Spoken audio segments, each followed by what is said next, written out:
हम दोनों मित्रता के गुट बंधन में बंधते हैं और मित्र का मतलब होता है हर विपत्ति, हर परिस्थिति, सुख हो दुख हो, किसी भी कोई भी स्थिति हो, हर स्थिति में एक दूसरे के साथ खड़े रहना। यही आज हम प्रतिज्ञा में लेते हैं कि तुम्हारे आज से सारे कष्ट हमारे हैं, हमारे सारे सुख तुम्हारे हैं। हे मित्र, अब निश्चित ही हम एक दूसरे की सहायता करेंगे। हे महाराज सुग्रीव, आपने गणदेव को साक्षी मान करके और मित्रता की है, आप इस मित्रता को निभाना, कभी दगा मत देना।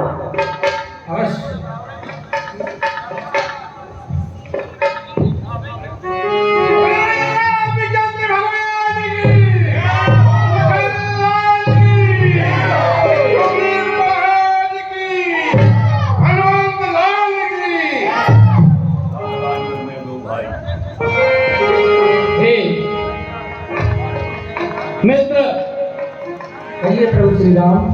हम जब से यहाँ ऋषिमुख पर्वत पर आए हैं, हम आपको उदास ही पाते हैं। और हे मित्र, जैसा हनुमान ने बताया कि आप सारी वानर समाज के राजा हैं, तो मुझे आश्चर्य हुआ कि वानर समाज का तो बड़ा बृहद साम्राज्य व्याप्त है, फिर आप इस प्रकार ऋषिमुख पर्वत पर किस कारण से रह रहे हैं? हे मित्र, क्या आपने कोई प्रतिज्ञा की है जिसके कारण आप यहाँ पर रह रहे हैं, या कोई अन्य कारण है? और आप अकेले ही, मुझे जब भी मैं आपको देखता हूँ आप उदास ही दिखाई देते हो। बताओ मित्र, क्या कारण है इस ऋषिमुख पर्वत पर रहने का? प्रभु, बहुत बड़ा कारण है, और वह कारण मेरे भाई से है, मेरे भाई वाली से। हे प्रभु, जो भाई कभी चाहता था, अब वध पर तत्पर रहता है आस्तीन का सांप वही, जग जिसको भुजबल कहता है।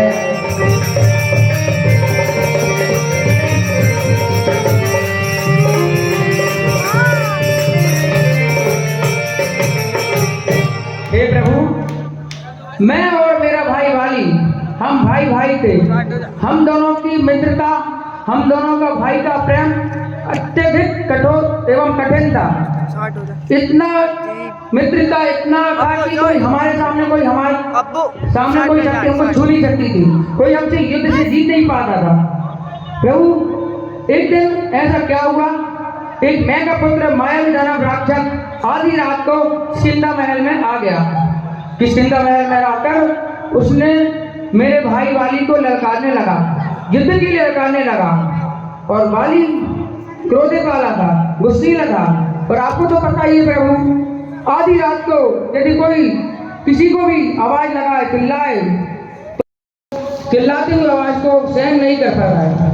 फिर उसने उसका पीछा करते हुए उसके पीछे चला गया, और मैं भी मेरे भाई के पीछे चला गया, और वह मायावी राक्षस एक गुफा में चला गया।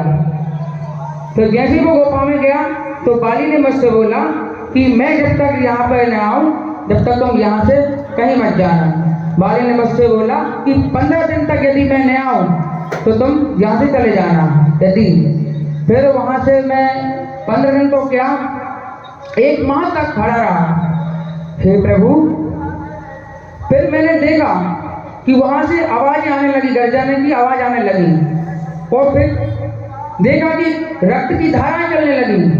मैं डर गया, मुझे लगा शायद बाली मारा गया। मैंने उसी डर के कारण उस गुफा को मैंने एक बड़ा सा सेला रख दिया, ताकि वो मायावी राक्षस बाहर ना निकल सके और हम पर हमला ना कर सके। फिर मैं वहाँ पर पत्थर रख के किष्किंधा में वापस चला गया। तो वहाँ पर सिंहासन जो खाली था, वहाँ के लोगों ने सोचा कि यह खाली रहेगा तो कब तक यह चलेगा।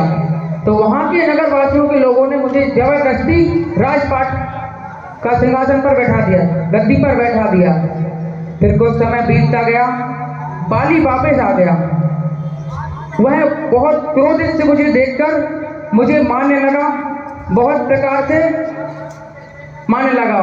वो मेरी एक बात नहीं समझा। मैंने उन्हें समझाया कि हे प्रभु, मुझे लगा कि आप शायद मारे गए। मैंने डर के कारण उस पर एक बड़ा सा सिला रख दिया था।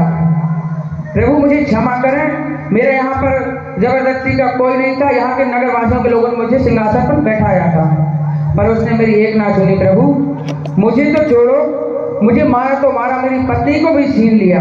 हे प्रभु, छोटी छोटी सी बातों पर रहता है सर्वदा तना।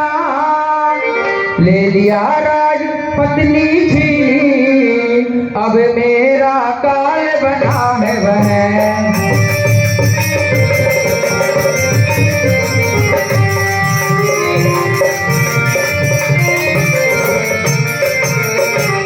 हे प्रभु, और इस गुफा में, ऋषियों की गुफा में इसलिए रहता हूँ पर्वत पर, यहाँ पर श्राप है, बाल यहाँ पर नहीं आ सकता।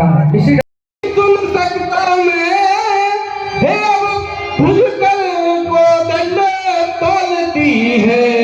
हे मालूम है मुझे यह होता है, उसके सर मृत्यु बोलती है।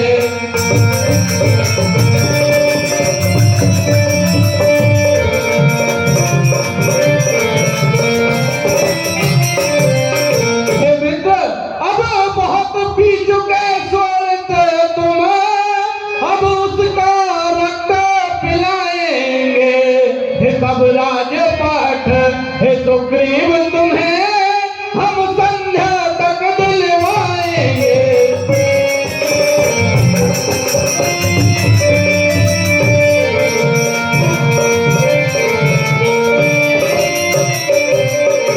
हे मित्र सुग्रीव, बहुत हो चुका, बहुत सोच पी लिया तुमने। अब मैं यह प्रतिज्ञा करता हूँ कि तुम्हारा सारा राज्य हम तुम्हें संध्या तक दिलवाएंगे। हे प्रभु, मैं कैसे मानूं कि आप बाली का वध कर सकते हो? वह इतने ही शक्तिशाली है, वो सामने वाले का बल अपने में ले लेता है और पराजित कर देता है। हे मित्र, भले ही दुष्ट कितना भी शक्तिशाली क्यों ना हो, लेकिन सत्य के सामने एक न एक दिन दुष्ट को पराजित होना ही पड़ता है। इसलिए हे मित्र, आप बताएं, हम कैसे आपको विश्वास दिलाएं कि हम बाली का वध करने में सक्षम? पिता, मैं जब भी आप पर विश्वास कर सकता हूँ कि आप बाली का वध कर सकते हो। आप इस 7 ताड़ के वृक्ष के पेड़ को यदि एक बाण में यदि आप गिरा दोगे तो मुझे विश्वास हो जाएगा कि आप बाली का वध कर सकते हो। हे मित्र, निश्चित ही आपके हृदय में जो शंका है हम उसे अभी दूर किए देते हैं।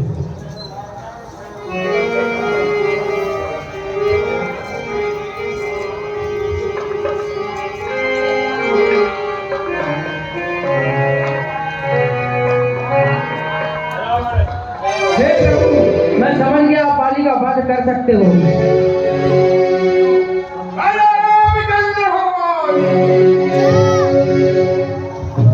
हे प्रभु,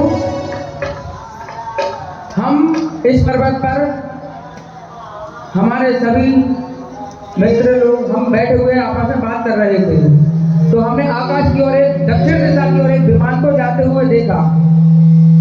वहां पर एक अबला नारी हाय राम हाय राम हाय लक्ष्मण हाय लक्ष्मण हाय राम हाय देवर की आवाजें लगा रहे थे और कुछ आभूषण फेंके हैं। हनुमान, आप वो है आभूषण लाइए।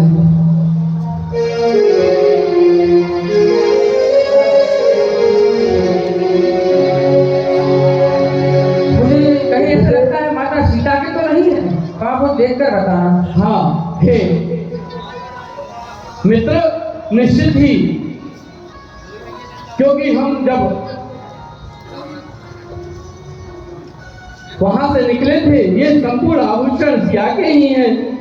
हम जब वहां से निकले थे तो जटायु ने हमें बताया था कि इसी ओर कोई दुष्ट सिया का हरण करके ले जा रहा है। निश्चित ही ये आभूषण सिया के ही हैं। हे अनुज लक्ष्मण, आप भी देखो ना, वो कान के जो कुंडल हैं वो किस प्रकार दिखाई दे रहे हैं। हे अनुज, जब मैं इसको देखने जब सिया के पास जाता था तो यह अलग की ओट लेकर छुप जाया करता था। हे प्रभु, मुझे क्षमा करें, किंतु मैंने तो कभी माता के चरणों के ऊपर निहारा ही नहीं है। हे प्रभु,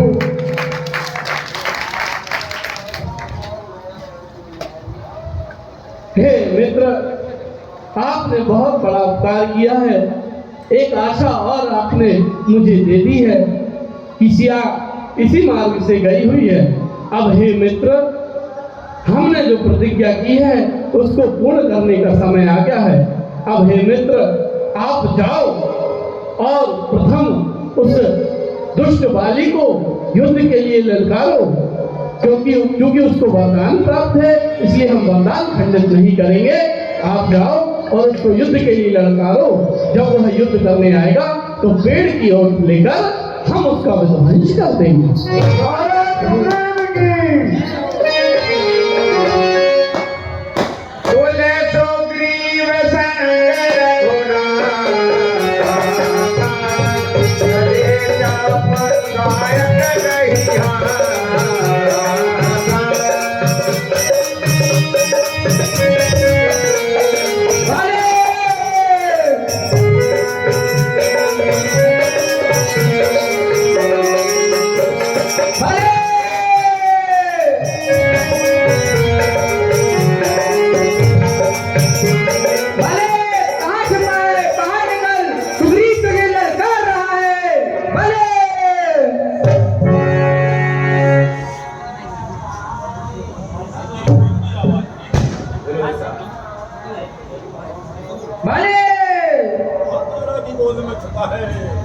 कहाँ पत्नी की आंचल में छुपा हुआ बैठा है?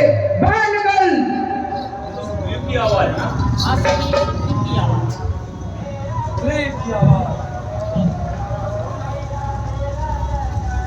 हे शायर, तू फिर से आ गया? हाँ, आज तो मारूंगा तुझे। चिड़िया भी मरहू हो रही हैं आपको। बातें मत करो, युद्ध करो। युद्ध से पता चलेगा कौन कितना बलशाली है। आज तो मरोगे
हे मित्र, गजब कर दिया आपने। वाह राम वाह, क्या दोस्ती निभाई, क्या मित्रता निभाई। ये है दोस्ती।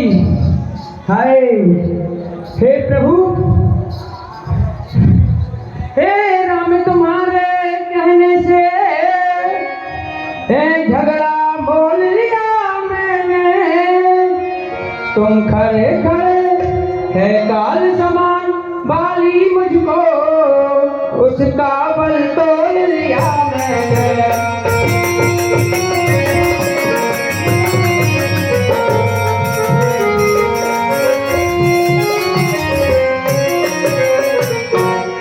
आज्ञा पर राम तुम्हारी ही, मेरे बाजू लड़ते ही रहे।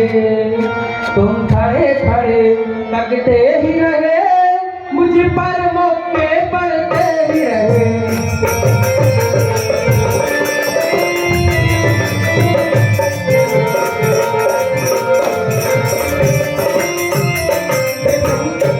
क्या कर रहे हैं आप? खड़े खड़े देखते ही रहे और मैं पिटता रहा। आपने क्यों कुछ नहीं किया प्रभु? हे मित्र, शांत हो जाओ। हे मित्र, मैंने तो दो कारण के हैं जिनके लिए मैंने अपना बाण नहीं चलाया। पहला तो ये कि हे मित्र, आप दोनों भाई भाई हैं। यदि दो भाई एक अवस्था आती है, कितनी भी विपरीत अवस्था क्यों ना हो, एक स्थिति आती है जब दो भाइयों के हृदय का बैर खत्म हो जाता है और उनका स्नेह उन्हें जागृत हो जाता है। तो पहला तो ये मैंने ये सोचा कि बाली हो सकता है कि बाली के अंदर जो तुम्हारे प्रति कटुता है वो समाप्त हो जाए और वो तुम्हें अपने हृदय से लगा ले, अपना भाई मान ले और ये बैर समाप्त हो जाए।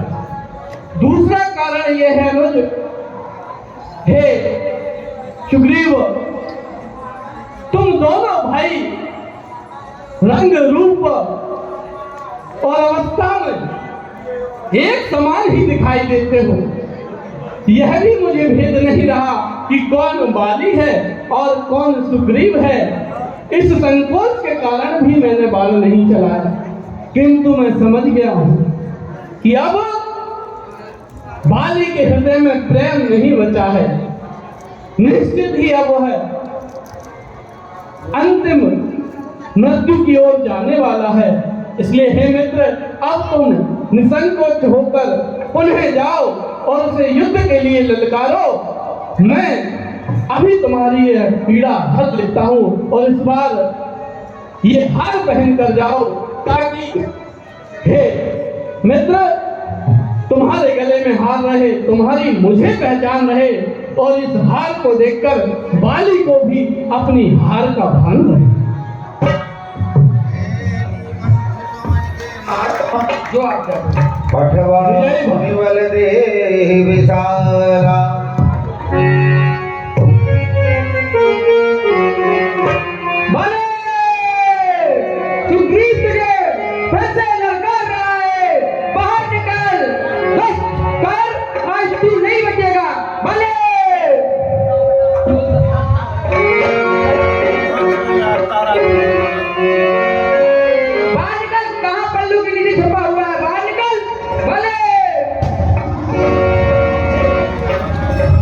देखो तारा,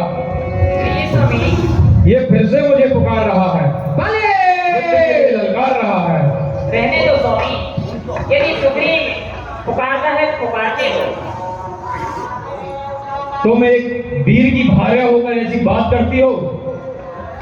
मुझे युद्ध में जाने से कोई नहीं रोक सकता। इस बार सुग्रीव का अंत तो निश्चित है।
सुग्रीव से युक्ति करने ना जाएं, ना मालूम आज मेरा दायां नेत्र भी बहुत भड़क रहा है, सर में भी इतना दर्द हो रहा है। मेरा दिल करता है कि आप रणभूमि में सुग्रीव से युक्ति करने ना जाएं। प्राण, मैं आपको समझाती हूँ। क्यों ना जाऊं मैं? वह कायर मुझे बार बार आकर चुनौती दे रहा है, उसके बाद भी तुम एक वीर की भार्या होकर मुझसे ऐसी बात करती हो। देखो, वो बार बार मुझे पुकार रहा है, युद्ध के लिए ललकार रहा है। आज सुग्रीव की मौत निश्चित है। तुम महल में रहो, मैं अभी उसको बल है तो बाहर निकल।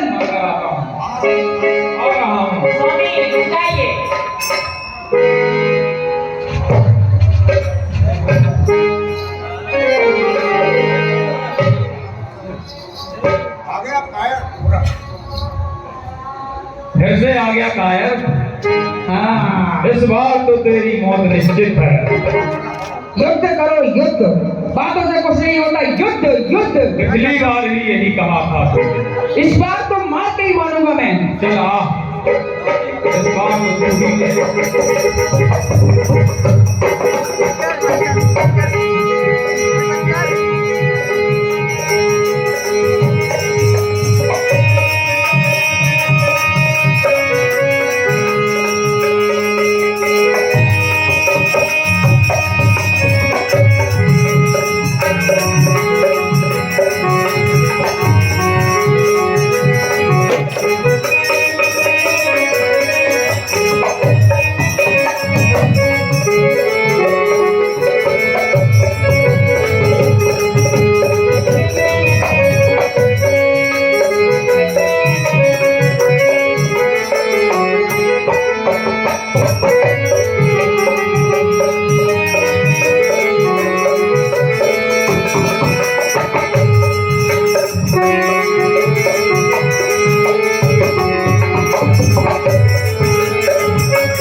छल हुआ है मेरे साथ, धोखा हुआ है। किस कायर है तू? तू छुपकर मुझ पर वार करवाया है। तू इस वानर जाति में कलंकित पुरुष माना जाएगा। कौन है? बाहर आओ जिसने मुझे छुपकर मारा है।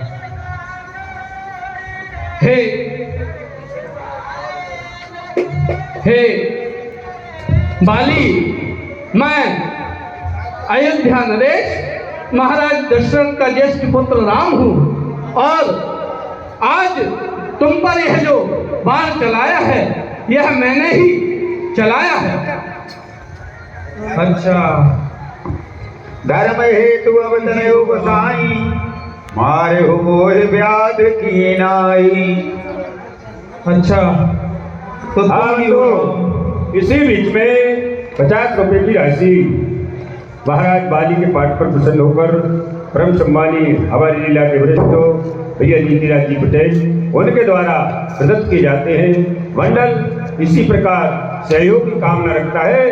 बाली कहता है भगवान से, हे प्रभु, मैं मेरी सुग्रीव प्यारा काल कवन नाथ मुझ मारा, मैंने आपके साथ कौन सा बैर किया है? अच्छा, तो तुम ही हो राम, रघुकुल नंदन मर्यादा पुरुषोत्तम दशरथ पुत्र राम। इस प्रथम भेंट का उपलक्ष्य में वनराज बाली का प्रणाम स्वीकार नहीं करोगे? स्वीकार है बाली, स्वीकार है। हे राम, एक बात बतलाओगे? ऐसे छुपकर तीर मारकर आपने किस मर्यादा का पालन किया है? क्या यही धर्म है क्षत्रियों का? वह तो हम दोनों भाइयों में था, फिर आपने इसमें हस्तक्षेप क्यों किया राम? ऐसा क्या हुआ कि सुग्रीव आपका प्रिय हो गया और मैं आपका बैरी? अनुज वधु भगिनी सुत नारी, सुन छठ कन्या समेत चारी। हे बाली, तुमने 2 प्रश्न किए हैं। हे बाली, एक कि मैंने छुपकर क्यों तुम पर बाण चलाया, तो सुनो। हे बाली, तुमने यह वरदान मांगा था कि प्रत्यक्ष में कोई भी तुमसे युद्ध नहीं कर सकता और यदि युद्ध करेगा तो कोई भी तुम पर विजय प्राप्त नहीं कर सकता। मर्यादा शब्द मेरे साथ जुड़ा हुआ है, इसलिए वचन की मर्यादा रखने के लिए मैंने उन वचनों को नहीं तोड़ा। जो तुम्हें वरदान मिला है उसको व्यर्थ नहीं किया, इसलिए मैंने ओट लेकर तुम पर बाण चलाया है। दूसरा, तुमने मुझसे पूछा कि मैं बैरी सुग्रीव प्यारा, तो हे बाली सुनो, कन्या स्वयं की पुत्री और बहन और छोटे भाई की स्त्री, ये सब पुत्री के ही समान होती हैं। अर्थात जो हमारी स्वयं की जो पुत्री है उसी के समान छोटे भाई की स्त्री और अपनी बहन वो सब पुत्री के समान होती हैं। तुमने अपने छोटे भाई सुग्रीव की पत्नी को अपने यहाँ पर बंदी बनाकर रखा था, इसलिए हे बाली मैंने तुम्हें छुपकर ये बाण मारा। क्षमा कीजिए प्रभु, त्राहिमाम प्रभु। हे प्रभु, आज आपने इस पापी की आंखें खोल दी, मेरे मन से अहंकार के सारे पर्दे मिटा दिए। आज मेरी आत्मा ने परमात्मा को पहचान लिया प्रभु। क्षमा कीजिए प्रभु, इन परिस्थितियों के कारण प्रभु मैंने आपको अनुचित शब्द कहे। आपके चरणों की रज देकर मुझे प्रायश्चित करने दीजिए प्रभु, प्रायश्चित करने दीजिए। हे बाली, निश्चित ही तुम शक्तिशाली हो, सर्वशक्तिमान हो। हे बाली, मैं तुम्हें आशीष देता हूं कि निश्चित ही तुम परम धाम को जाओगे। और हे बाली, यदि आप चाहो तो मैं आपको पुनः जीवन दान भी दे सकता हूँ। नहीं प्रभु, आप लोचन गोचर सोई आवा, बहुरी की प्रभु असव नहीं बनावा। नहीं प्रभु, आपके हाथों से एक मृत्यु पाना बहुत ही सौभाग्य और बहुत ही बड़ा आशीर्वाद है। हे प्रभु, एक मेरी अंतिम इच्छा स्वीकार करेंगे आप? बताओ बाली, क्या आपकी अंतिम इच्छा है?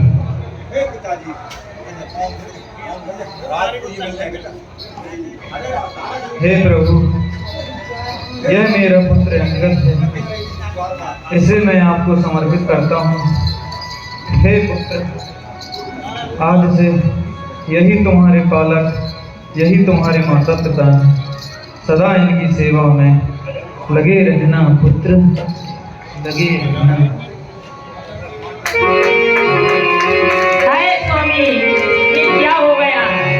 मैंने आपको बहुत समझाया। हे प्राणनाथ, आप युद्ध में लड़ने ना जाएं, लेकिन आपने मेरी एक भी बात नहीं मानी।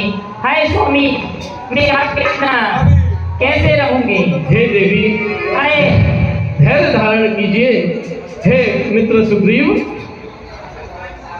महाराज बाली का यथोचित विधि से अंत्येष्टि संस्कार किया जाए।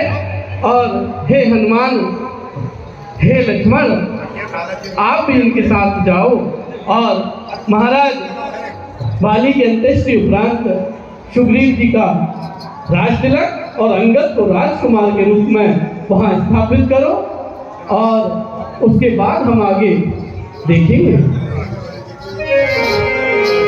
तो लक्ष्मण तुरंत बुलाए, पुरजन विप्र समाजो, राजदीन सुग्रीव कहे, अंगद कहे युवराज।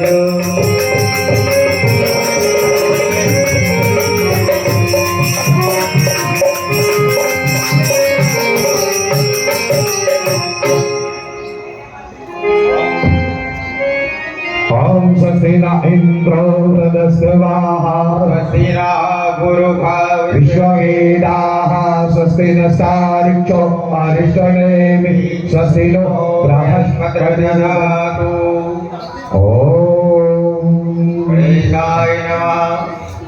शान्ताकारं भुजगशयनं पद्मनाभं सुरेशं, विश्वाधारं गगनसदृशं, मेघवर्णं शुभांगम्, लक्ष्मीकान्तं कमलनयनं, योगाभिरुध्यानगम्यं, वन्दे विष्णु भवभयहरं, सर्वलोकैकनाथं, सर्वलोकैकनाथं। बोलो महाराज सुग्रीव की।